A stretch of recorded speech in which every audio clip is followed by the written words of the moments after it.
I'm in the South, so Chick-fil-A is a big deal here. When I was low tech, I printed out copies of the Chick-fil-A menu. Now that my school had more devices, we went high tech, and I gave a device to every student.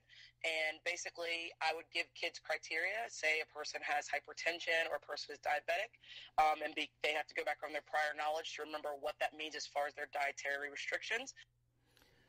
I'm Mark Barnes, and this is another edition of the Hack Learning Podcast, and we are hacking the worksheet. You heard from Shana White, who teaches in Georgia, and she was explaining how she gets her students excited about learning about nutrition by, having them eat. Sounds a whole lot more fun than a worksheet, doesn't it?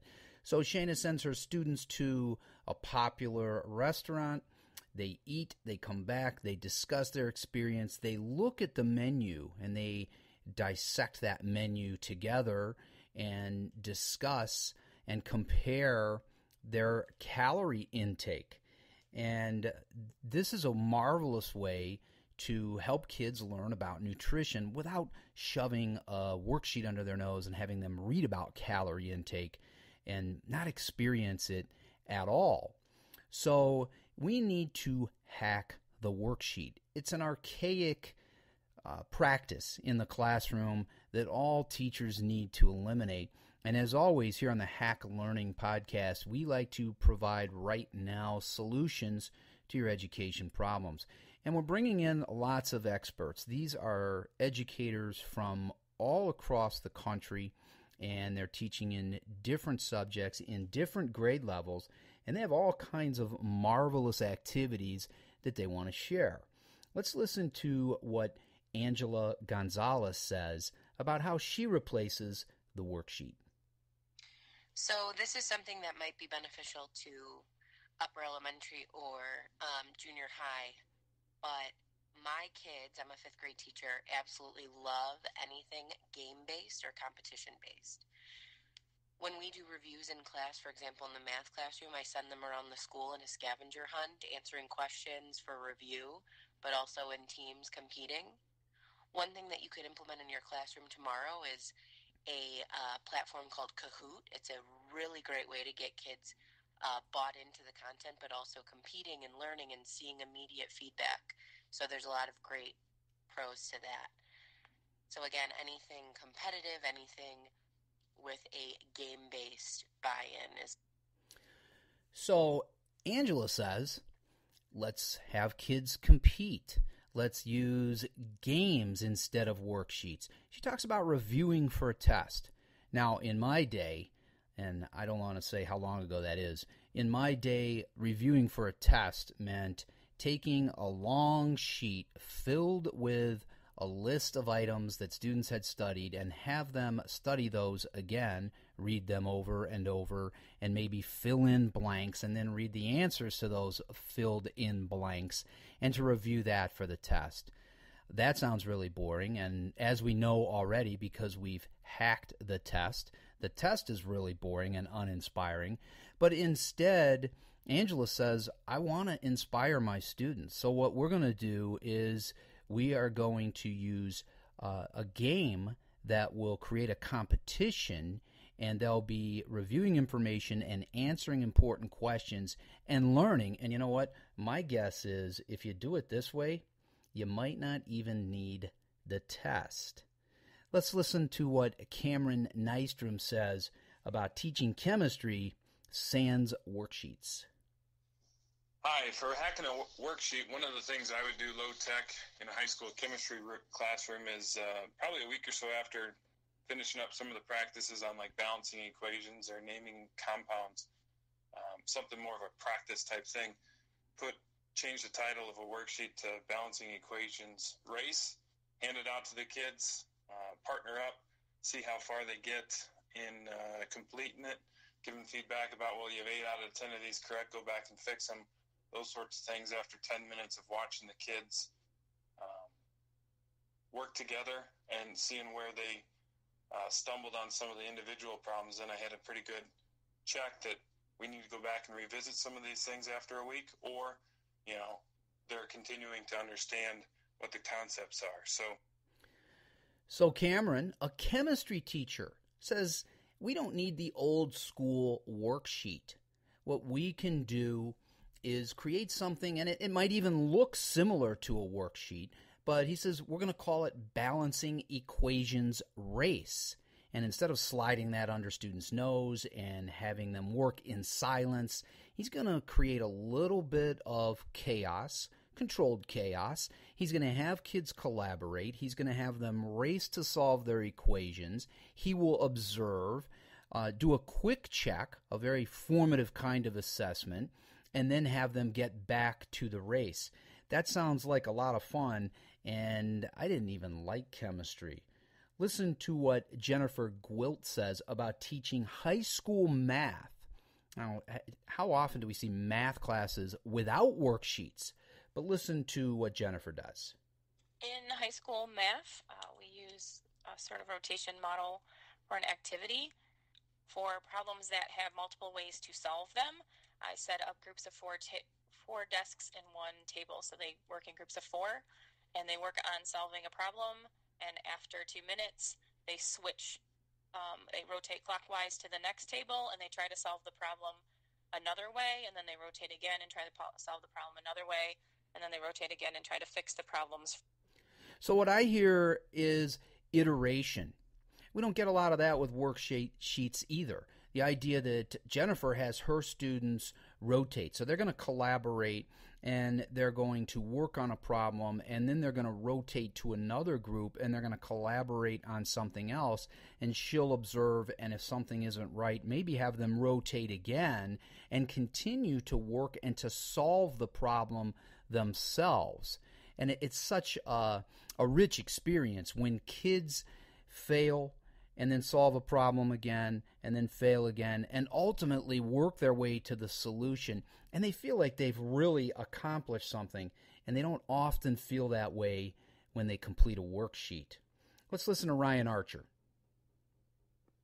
Something that you can do for almost any age level, as long as they understand and can use Google Slides, is a thing by John Carippo called Iron Chef. Basically, the teacher creates a template of a slideshow, and they set up groups of 4 or 5 students each, and each student is in charge of one slide, and they have a minimal time to create the slideshow. So it doesn't have to be pretty, it just has to get the information out. They collaborate on it, they work together, and then they share it out as a group. So once again, we've got collaboration, we've got sharing, we're sort of working against the clock. One student creates a slide, another student creates a slide. I've got a certain amount of time, and together we have to create a slideshow. And now we've got the students actually doing the teaching. And there's so much powerful research that says when kids teach concepts, adults too, we tend to learn those concepts and those skills a whole lot better than we do when we just sit and receive. So here's using technology. Let's use Google Slides. We're in so many one-to-one environments today, and technology is so rich in the classroom. Why not make good use of it? Now, John Bennett, an emeritus professor in Connecticut, he's got something that's a little more low-tech, but it's not a worksheet. I wanted to offer one that I think would work in most any level, at probably most any English or history or geography class, and that would be to get the local newspaper. That local newspaper is really local, could even be once a week, and have the students broken up into teams of 3 or 4, have them select one object or one article within that paper, and have them set up why it's important and why they want to do further work on it, and what they think is important and what they could do as a group to contribute to the solution of this issue. Well, you know, I used to read newspapers in school, but that was in something we called study hall. I don't know, do we even have study halls anymore? So that was kick your feet up and read the paper and maybe pretend that you were doing some homework, which was probably a worksheet that you didn't want to do anyways. But John Bennett says, let's use the newspaper for the rich current events that it has, and let's go one more step and not send kids on a treasure hunt like we often do when we use newspapers in class, but let's have them find articles of interest, explain why they're interested, to explore, to say, what else could I do with this, and why would I do it? What's valuable about it? There's so much independent learning there, the kind that you never get with the old traditional worksheet.